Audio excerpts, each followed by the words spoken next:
দীপা জানতে পারে সবকিছু পিছনে রয়েছে চারু। চারু এসব করেছে লোক দিয়ে। দীপা জয়কে বলে, তুমি আমার সাথে এটা কেন করলে? উর্মি জয়কে বলে, আমি একটা ক্রিমিনালের সাথে আর থাকবো না। জয় বলে, বিশ্বাস করে আমি এটা করিনি, আমি সোনার উপর দিব্যি খেয়ে বলছি। এটা শুনে উর্মি বলে, তুমি আবার ওদের নাম করে মিথ্যে বলছো। দীপা বলে, না উর্মি ভাই আর যাই করুক সোনার উপর নাম করে মিথ্যে কথা বলবে না। জয় বলে, বিশ্বাস করে বৌদি আমি মিথ্যে কথা বলছি না, আমি এটা করিনি। জয় তখন ভিডিওতে ঘড়িটা খেয়াল করে। জয় বলে, এই ঘড়িতে আমি রাকেশকে দিয়েছিলাম, ওর ঘড়ি নষ্ট হয়ে গিয়েছিল, এর জন্য ও আমার ঘড়িটা একটু চেয়েছিল। এটা শুনে দীপা বলে, কি রাকেশ করেছে এটা? কিন্তু রাকেশ তো অন্য জায়গায় জয়েন করেছে, তুমি চেনো ওই জায়গা, আমাকে নিয়ে যেতে পারবে? জয় বলে, আমি জানি ও কোথায় কাজ করে, আঙুল যখন আমার উপর উঠেছে তাহলে আমি তো নিয়ে যাবই, চলো আমার সাথে। জয়ের পর দীপাকে রাকেশের কাছে নিয়ে যায়। জয় উলি আর আরিয়ান যেখানে কফি খেতে গিয়েছে সেখানে রাকেশ কাজ করে। ওলি আরিয়ানের দিকে তাকিয়ে থাকে, কিন্তু আরিয়ান তো জয়ের দিকে তাকিয়ে রয়েছে। আরিয়ান মুগ্ধ হয়ে জয়কে দেখছে, এটা ওলি খেয়াল করে। ওলি আরিয়ানের সাথে কথা বলার জন্য আরিয়ানকে বলে, আরিয়ান খাবারগুলো অনেক ভালো ছিল, থ্যাংক ইউ। আরিয়ান ওলির কথা পাত্তা না দিয়ে জয়কে বলে, আচ্ছা তোমার আরিয়ান আবারও জয়কে তুমি করে বলে। ওলি তাতে খারাপ না লাগে এর জন্য আরিয়ান আবার বলে, তোদের কি রং পছন্দ? আসলে আরিয়ান একটু বাহানা করছে জয়ের সাথে কথা বলার জন্য। ওলি বলে, আমার পিঙ্ক কালার পছন্দ। আরিয়ান বলে, আমার রেড। কিন্তু জয় বলে, একজন মানুষ চোখে দেখতে পায় না, তার কাছে কি তার ফেভারিট কালার জিজ্ঞেস করে, এটা খুব ভালো প্রশ্ন। আরিয়ান জয়কে সরি বলে। আরিয়ান বলে, আমার মনে ছিল না। ওলি বলে, জয় তোমার চোখ তো ঠিক হয়ে যাবে, এমন তো নয় জন্ম থেকেই তোমার চোখ এরকম। জয় বলে, আচ্ছা ঠিক আছে মানলাম, আমি যদি ব্লু বলি পার্পল বলি এটা জিজ্ঞেস করে লাভটা কি? আমরা স্টুডেন্ট, কোনো কিছু জিজ্ঞেস করে থাকলে জিজ্ঞেস করো আমাদের কোন সাবজেক্ট বেশি পছন্দ। আরিয়ান বলে, আমি ঘাড় সম্মতি জানাচ্ছি, তুমি ঠিক বলছো। ওলি জয়ের এরকম ব্যবহারে বিরক্ত হয়। তখন ওইটার বিল নিয়ে আসে। আরিয়ান ওইটারকে বিল দিতে যাবে, তখন জয় বলে, না তুই একা বিল দিবে না, আমরা সবাই ভাগ করে টাকা দেবো।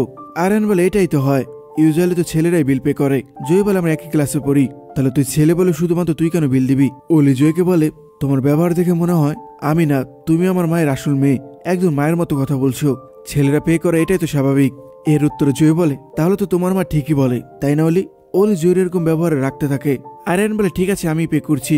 জয় আবার বলে, তুই কেন টাকা দিবি, তুই তো আর ইনকাম করিস না। আরিয়ান বলে, আমার ব্যাংক রয়েছে। জয় বলে, তাতে কি, তোর ব্যাংকে তো তোর বাবার টাকা রয়েছে, সেম আমারও। আরিয়ান বলে, ঠিক আছে আজকে নয় বিলটা আমি আমার বাবার টাকা দিয়ে দেবো। জয় বলে, তাহলে তোর বাবাকে ফোন করে পারমিশন নিয়ে নে। এটা শুনে ওলি রেগে যায়। ওলি জয়কে বলে, জয় তুমি কিন্তু এখন বাড়াবাড়ি করছো। আরিয়ান জয়কে বলে, জয় তুমি তুই জিতে গিয়েছিস। জয় বলে, তুই আগে ঠিক কর, তুই আমাকে তুমি করে বলবি নাকি তুই করে বলবি? জয়ের এরকম কথা ওলি বিরক্ত হলেও আরিয়ান একবারও বিরক্ত হয়নি। আরিয়ান তো শুধু মুগ্ধ হয়ে জয়কে দেখছে আর মুচকি মুচকি হাসছে। যে ওয়েটারটি টাকা নিতে এসেছিল সেই হলো রাকেশ। রাকেশে টাকা নেওয়া হলে রাকেশ খেয়াল করে ওখানে দীপা আর জয় চলে এসেছে। দীপা আর জয় কিছু একটা খোঁজাখুঁজি করছে। রাকেশ দীপাকে দেখে ভয় পেতে থাকে। রাকেশ একটু আড়ালে গিয়ে বলে, এর যেখানে কি করছে, এর দিকে তাহলে আমার খোঁজে এসেছে। রাকেশের পর পকেট থেকে মানিব্যাগ বের করে নিজের মেয়ে ছবি দেখে বলে, শোভা তোর বাবা তো এখন খারাপ হয়ে গেল। দীপা আর জয় গিয়ে ম্যানেজারের সাথে কথা বলে। দীপা জিজ্ঞেস করে, এখানে কি রাকেশ বলে কেউ কাজ করে? ম্যানেজার বলে, হ্যাঁ নতুন একটি ছেলে জয়েন করেছে যার নাম রাকেশ। দীপা বলে, ও কোথায়? ম্যানেজার বলে, এতক্ষণ তো এখানেই ছিল। দাঁড়ান আমি রাকেশকে ডেকে দিচ্ছি। ম্যানেজারের পর রাকেশকে ডাকে, কিন্তু ডাকাটাকির পর ম্যানেজার রাকেশকে খুঁজে পায় না। রাকেশ আবার দীপাকে বলে, ম্যাডাম আমাকে একটু সময় দিন, রাকেশ এতক্ষণ এখানে ছিল, আমি একটু খোঁজ করে আসছি রাকেশকে। ম্যানেজার আবার রাকেশকে খোঁজ করতে যায়। জয় দীপাকে বলে, তুমি টেনশন করো না, রাকেশকে আমরা পেয়ে যাব। ওলি তখন দীপাকে খেয়াল করে। ওলি দীপাকে দেখে বলে, মা এখানে কি করছে? এটা শুনে জয় বলে, মা এখানে রয়েছে। আরিয়ান তখন দীপাকে খেয়াল করে। আরিয়ান বলে, উনি জয়েরও মা? আরিয়ান তখন সেদিনকার খারাপ ব্যবহার কথা মনে পড়ে যায়। আরিয়ান বলে, আমি ওনার সাথে খারাপ ব্যবহার করেছিলাম সেদিন। আরিয়ান নিজের মুখ লুকানোর চেষ্টা করে। ম্যানেজার আবার দীপাকে এসে বলে, ম্যাডাম আমি কিচেনে চেক করে এলাম, রাকেশ তো কিচেনেও নেই, আমাকে আরেকটু সময় দিন। ম্যানেজার আবার খোঁজ করতে যায় রাকেশের। দীপা জয়কে বলে, কি ব্যাপার বলো তো জয়? ম্যানেজার তো রাকেশকে খুঁজেই পাচ্ছে না, কোথায় গেল ছেলেটা? ওলি বলে, যেখানে যাব সেখানে চলে আসবে, একদম ডিসগাস্টিং। আবার এখানে সে জ্ঞান দিতে শুরু করে। জয় যায় দীপার সাথে কথা বলার জন্য। জয় দীপাকে বলে, মা তুমি এখানে কি করছো, তোমার কি কোনো গুরুত্বপূর্ণ কাজ আছে এখানে? দীপার তখন ওলিকেও খেয়াল হয়। দীপা ভাবে এখানে ওলিও রয়েছে, এখানে কোনো সিনক্রেট করা যাবে না। তাই দীপা শান্তভাবে জয়কে জিজ্ঞেস করে, তোমরা এখানে কি করছো? জয় বলে, আমরা তো এমনি এসেছি, তোমার কি কোনো ইম্পর্টেন্ট কাজ রয়েছে এখানে? দীপা জয়কে বলে, না আমরা এমনি এসেছি। তখন ম্যানেজার এসে দীপাকে বলে, ম্যাডাম কোথাও খুঁজে রাকেশকে পেলাম না, ও তো মাত্র ডিউটি করছিল। জয় আবার দীপাকে বলে, মা কি হয়েছে প্লিজ আমাকে বলো। দীপা বলে, আমরা একজনকে খুঁজছি, তুমি চিন্তা করো না, তোমরা যাও মজা করো। তখন অন্য একটি ওয়েটার এসে ম্যানেজারকে বলে, স্যার মাত্র দেখলাম রাকেশকে চলে যেতে। ম্যানেজার বলে, কি বলছো? ডিউটি টাইমে বাইরে গিয়েছি, চলো তো আমার সাথে। দীপার জয় ম্যানেজারের পিছিয়ে পিছিয়ে যেতে থাকে। দীপা আরিয়ানের সামনে গিয়ে দাঁড়িয়ে যায়। আরিয়ানকে দেখে দীপারও সেদিনকার অপমানের কথা মনে পড়ে যায়। আরিয়ান দীপাকে বলে, আই এম সরি, সেদিন আমার ভুল হয়ে গিয়েছিল। দীপা মনে মনে ভাবে, মেয়েদের সামনে ওকে কিছু বলতেও পারবো না। জয় শুধু দীপাকে তাড়া দিতে থাকে। জয় বলে বৌদি চলো, দেরি হয়ে যাচ্ছে। দীপা জয়ের সাথে আবার চলে যায়।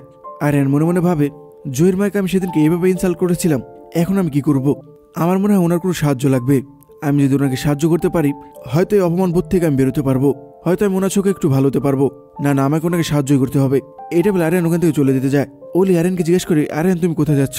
আরিয়ান ওলিকে বলে, তুমি জয়ের একটু খেয়াল রেখো। এটা বলে আরিয়ান দীপার পিছে পিছে যায়। এটা শুনে ওলি বলে, আরিয়ান জয়ের কথা বললো কেন? ওইদিকে জয় বলতে থাকে, কিছু একটা তো হয়েছে, আমাকে যেতেই হবে ওখানে। ওইদিকে চারু গেছে মিশকার সাথে দেখা করার জন্য, কিন্তু চারুকে অনেক উদ্বিগ্ন লাগছে। চারু কান্না করতে করতে মিশকাকে বলে, আমি যেটা করেছি সেটা ঠিক হয়নি টিস্কা। চারুর মুখে এটা শুনে মিশকা মনে মনে বলে, চারু এখন গিল্ট হচ্ছে, কি করবো, ধরা পড়ার পর যদি সত্যিটা বলে দেয়, একটা আসলার জন্য এত সুন্দর মেয়েটাকে মেরে ফেলবো। মিশকা চারুর কথা হাসে। চারু বলে, তুমি হাসছো কেন? মিশকা বলে, তুমি এত বড় একটা পাপ করেছো আর এখন পস্তাচ্ছ, তুমি আসলে জানোই না তুমি কি চাও। চারু বলে, তুমি তো আমাকে বলেছিলে এটা করতে। মিশকা বলে, আমি তো বলিনি, তুমি আমার কাছে হেল্প চাইতে এসেছিলে, আমি তো শুধু হেল্প করেছি, তা না হলে আমার এটা করে কি লাভ? চারু আবার কান্না করতে করতে বলে, সরি টিস্কা, তুমি তো আমার হেল্প করার জন্য এইসব করেছো, আসলে আমি এসিসকে ছাড়া থাকতে পারবো না। এটা শুনে মিশকা তো রাখতে থাকে। চারু আবার বলতে থাকে, ওলি আর এসএস ছাড়া আমার জীবন আর কেউ নেই, আমার বাবা মা মারা গিয়েছে, কি করবো আমি ওদের ছাড়া থাকতে পারবো না। মিশকা গাড়ি একটা অংশতে হাত দেয় আর নিজের হাত কেটে ফেলে। হাত কাটা দেখে চারু বলে, তোমার তো অনেকটুকু রক্ত বেরোচ্ছে। চারু এরপর ব্যান্ডেজ নিয়ে আসে নিজের গাড়ি থেকে। চারু মিশকার হাত পরিষ্কার করে দেয় আর বলে, তোমার তো অনেকটুকু কেটে গিয়েছে, তোমার অনেক কষ্ট হচ্ছে তাই না? মিশকা মনে মনে বলে, এর থেকে বেশি কষ্ট হচ্ছিল তোমার মুখে সূর্যের কথা শুনে। চারু আবার বলতে থাকে, তোমার কতটুকু কেটে গেল, তুমি আমার কথা শুনে হয়তো অন্যমনস্কভাবে নিজেকে আঘাত করে ফেলেছ। ভাগ্যিস এসিস আমাকে বলে গাড়িতে একটা ফার্স্ট এড বক্স রাখতে। চারুর মুখে বারবার সূর্যের কথা শুনে মিশকা ভিতরে ভিতরে রাখতে থাকে। মিশটা পাশে রাখা ফার্স্ট এড বক্স থেকে একটা কাছে তুলে নেয়। মিশকা মনে মনে বলে, তোমার মতো সুন্দর একটা মেয়ে এখানে তো কত ছেলে রয়েছে, সেই তুমি বেছে বেছে সূর্যকে ধরলে। এটা ভেবে মিশকা চারুকে মারতে যাবে, তখন চারু ওইদিকে তাকায়। মিশকা তখন হাত থেকে কাছে ফেলে দেয়। চারু বলে, তোমার হাতে কাছে ছিল, আমি তো এটাই খুঁজছিলাম। মিশকা কাছিটা উঠিয়ে চারুকে দেয়। চারু জিজ্ঞেস করে, তুমি কি ঠিক আছো? মিশকা বলে, তুমি তো আমাকে ঠিক করে দিলে, আমি তো তোমার কথাই ভাবছিলাম। এই কদিনে তোমার সাথে কথা বলে কেমন যেন একটা মায়ে জড়িয়ে গেছি আমরা। চারু আবার অনুতপ্ত ফিল করতে থাকে। চারু বলে, কিন্তু তোমার তো এখানে কোনো স্বার্থ নেই, আমার পাপের ভাগীদার হিসেবে তোমাকে জড়িয়ে ফেললাম। মিশকা চারুকে বলে, তুমি ভয় পেও না, কেউ কিছু জানতে পারবে না।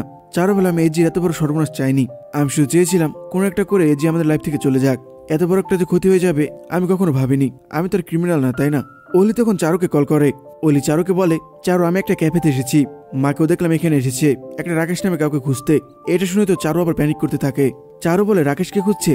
অলি বলে, হ্যাঁ রাকেশকে খুঁজছে, এখানে পেল না তাই বাইরে গেল রাকেশকে খুঁজতে। চারু তো ভয় পেতে থাকে। চারু ভয় পেয়ে কান থেকে ফোন নামিয়ে ফেলে। অলি শুধু হ্যালো হ্যালো বলতে থাকে। তখন মিশকা ফোন নিয়ে বলে, হ্যালো অলি, আমি টিস্কান্ডি বলছি, চারু আমার সাথে রয়েছে, তুমি এখানে চলে এসো। অলি বলে কল করলাম চারুকে, ফোন দিল মিশকা। অলি এটা নিয়ে ভাবতে থাকে। চারু ভয় পায় আর মিশকাকে বলে, এজি তো এইভাবে সবটুকু জেনে যাবে, এখন আমি কি করবো? মিশকাও চারুর সাথে বলে, হ্যাঁ চারু, আমি তো তোমার নাম করে রাকেশকে কল করেছিলাম, এখন রাকেশ যদি ধরা পড়ে তাহলে তো তোমার নাম বলে দেবে, তুমিও তো ক্ষমা চেয়ে মাপ চেয়ে পার পেয়ে যাবে, কিন্তু তুমি যদি আমার নাম বলে দাও তাহলে তো আমরা পুরো ফিনিশ হয়ে যাব।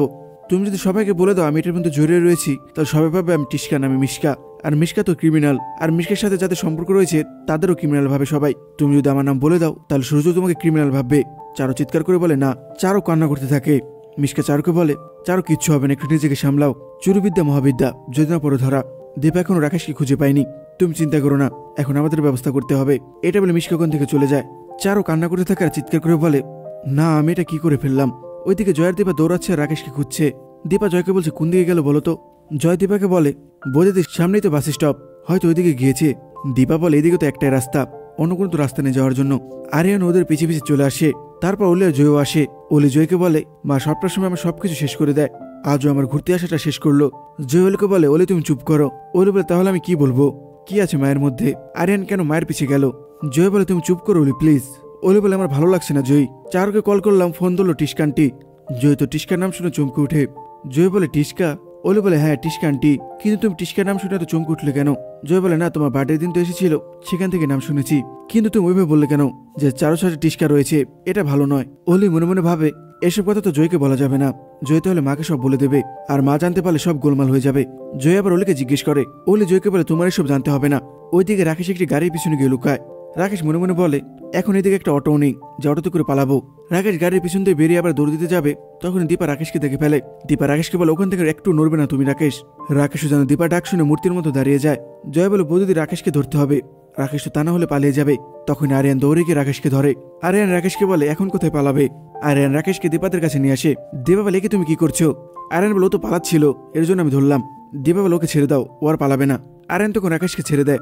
রাকেশ হাত জোর করে কান্না করে দীপাকে বলে, দিদি আমাকে ক্ষমা করে দাও, আমি শুভ আমার মেয়ের জন্য করেছি। জয় বলে, দাঁড়াও বৌদি, ও কিন্তু 1000টা কাহিনী এখন বানিয়ে বলবে, তুমি কিন্তু ওর কথা গলে যেও না। রাকেশ আবার বলতে থাকে, আমি অনেক খারাপ হয়ে গেলাম দিদি। দীপা বলে, রাকেশ তুমি আমাকে সবটা খুলে বলো, তুমি একটু নিজেকে শান্ত করো।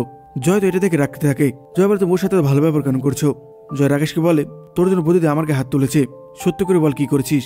দীপা জয়কে বলে, ভাই তুমি একটু শান্ত হও। আর মনে মনে বলে, অবাক করা বিষয়, এই লোকটি ওনার সাথে খারাপ করেছে, কিন্তু উনি এই লোকটির সাথে ভালো ব্যবহার করছে। ওইদিকে জয় একা একা আসতে থাকে, কারণ ওলি তো জয়কে রেখে এসেছে। দীপা আরেনকে বলে, তুমি এখন যাও। আরেন আবার দীপাকে সরি বলে। আরেন বলে, সেদিনকার জন্য সরি আন্টি। জয় বলে, বৌদি তো বললো তোমার কাজ শেষ, তুমি এখন যাও। ওখানে জয়ও চলে আসে। আরেন তো ওখান থেকে চলে যায়। ওদিকে ওলি রাস্তায় দাঁড়িয়ে গাড়ির জন্য অপেক্ষা করছিল। তখন সেদিন স্কুলে ওলির সাথে যে ছেলেটি ধাক্কা লাগে, ওই ছেলেটি একটা অটোওয়ালার সাথে বার্গেনিং করছিল। ছেলেটি অটোওয়ালাকে বলে, দেখুন আপনিও গরিব আমিও গরিব, একটু কম করে নেন না টাকাটা, আপনি রাস্তায় যদি কাউকে পান তাকে উঠিয়ে নিন। ছেলেটি অটো তুলতে গিয়ে ওলিকে খেয়াল করে। ছেলেটি অটোওয়ালাকে বলে, অটোটা ওই মেয়েটির সামনে গিয়ে থামান। দীপা জয়কে বলে, জয় তুমি এখানে একা একা কি করছো? জয় বলে, মা তুমি রাকেশ আঙ্কেলকে খুঁজছিলে, পেয়েছো তুমি? রাকেশ তখন জয়কে বলে, সরি জয় বেবি, আমি তোমার সাথে একটা খারাপ কাজ করে ফেললাম। দীপা বলে, আচ্ছা ঠিক আছে, এখানে আর কোনো বাড়তি কথা নয়, যা কথা হবে বিগ বংয়ে গিয়ে হবে। বিগ বংয়ের কথা শুনে তো রাকেশ ভয় পেতে থাকে। রাকেশ বলে, ওখানে গেলে তো স্যার আমাকে মেরেই ফেলবে। দীপা বলে, কিচ্ছু হবে না, তুমি শুধু সত্যিটা বলবে। দীপা জয়কে বলে, জয় সোনা কোথায়? সোনা না তোমার সাথে ছিল। জয় বলো, তো বাড়ি চলে গিয়েছে। এটা শুনে তো দীপা রেগে যায়। দীপা বলো, তোমাকে একা ছেড়ে দিল রাস্তায়? জয় বলে, না, ওকে তো 4 আন্টি কল করলো, এর জন্য চলে গিয়েছে। জয় মনে মনে ভাবে, মিশকা নিশ্চয়ই কিছু করেছে, আমাকে সবটা জানতে হবে।